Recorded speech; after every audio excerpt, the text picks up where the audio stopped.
Hello, my name is Chelsea Tipton II. I'm the music director of the Symphony of Southeast Texas, and I have my friend here, Dr. Timothy Dueppen, who is a professor at Lamar University, and he's also the principal trombonist with the Symphony of Southeast Texas. I've asked Dr. Tim here to talk to you and to share with you and to play for you a little bit about elements of improvisation. When I was growing up, I thought when you improvised, it meant you could play any notes that you wanted.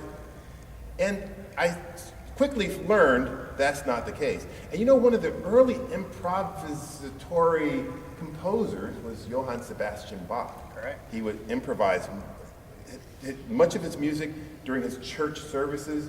He would take a theme and then just kind of embellish upon it.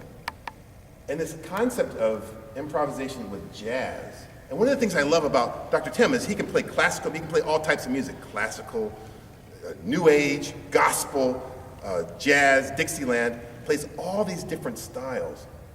When someone says improvisation to you, what does that mean? Improvisation to me is self-expression and freedom.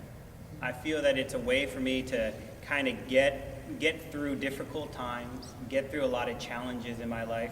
If I'm feeling sad, I can play a blues. Yes. And I can relate my feelings through my instrument.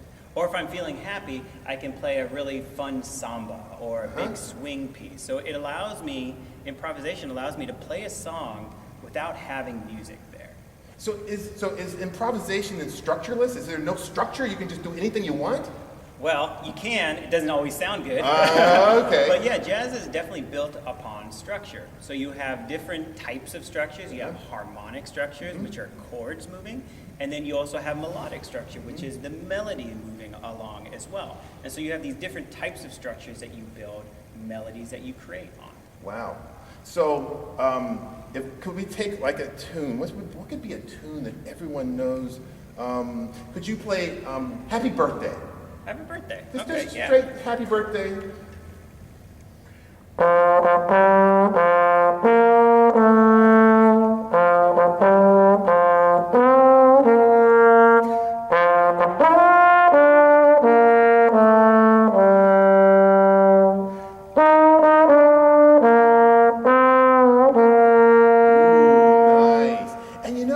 I heard a little bit of some scoops and some change, and you did it kind of in a jazzy way, a little bit, okay? A little bit of change. Just a little bit of change, but not much. Now, when we talk about improvisation, I think you were kind of alluding to or kind of leaning us towards that you can add certain layers to it. You can do a little bit more and change things up. So now we know what the main structure is, which is Happy Birthday, and we know that it's in three, kind of organized in three. And in an earlier module, we talked about the patterns we use as a conductor. What else can you add to it to make it a little bit more improvisatory? Yeah, so music is interesting because all you have to do is change a couple different things, and then it's almost a different piece. So I'm going to just add a couple little changes and see if you can still hear and sing the melody that I created or that I had before. Nice.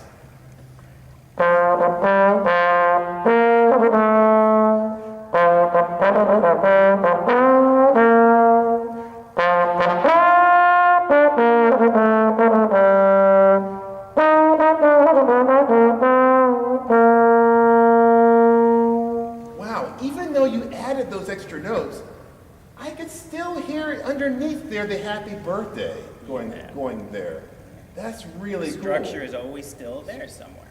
Now, when you play your trombone with other jazz artists and jazz players, we talk about a combo, jazz combo. What is made up of a jazz combo? So a jazz combo can really be a lot of different types of instruments. So normally you will have some of the standard ones that really need to be there. So you'll have a drum set. Okay. You'll have a drum set. You'll have which is part of the rhythm section. You have a pianist. You'll have a bass player, and then sometimes a guitar player as well. And that will create the rhythm section, or the kind of the pulse of the group. Nice. And then you'll have a couple different types of wind instruments as well that'll add melody, and we'll do a lot of the improvisation, even though a lot of the rhythm section will also do the improvisation. I was going to ask you that. Do they will also improvise as well? Yes, they will. And there's there's really great examples of it. Probably the biggest combo that was structured, his name was Art Blakey and the Jazz Messengers. And Art Blakey was a terrific drummer. Right. And he started just this whole idea of creating these great sounds on the drums. And those were some of the solos. So not all solos actually have to have notes. Yeah. They can also have sounds. You're talking about, there's a beautiful French word I love called timbre, Timbre, talking about tone color. So you can change the tone color of the instruments, and that's also used in jazz. Yeah. I think, could you use like something like a plunger or something to change your tone color? I think so. I mean, There, we just happen to have one right here. Thank you, sir. Like at your everyday hardware store, you can find these. And this changes how things sound, the timbre. The timbre, the tone color. Okay, let's hear a little bit of that with the plunger there. You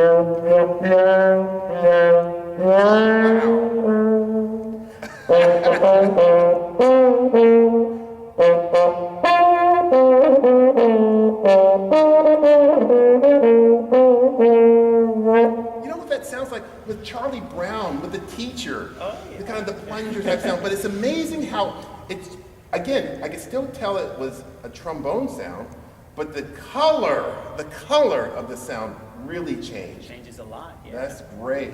Well, Dr. Tim, thank you so much for coming and showing us and helping us to learn a little bit more about improvisation. My name is Chelsea Tipton. I'm the music director of the Symphony of Southeast Texas. I was joined today with Dr. Timothy Dueppen, who's a professor at Lamar in trombone and also the principal trombonist with the Symphony of Southeast Texas. Thank you so much for joining us.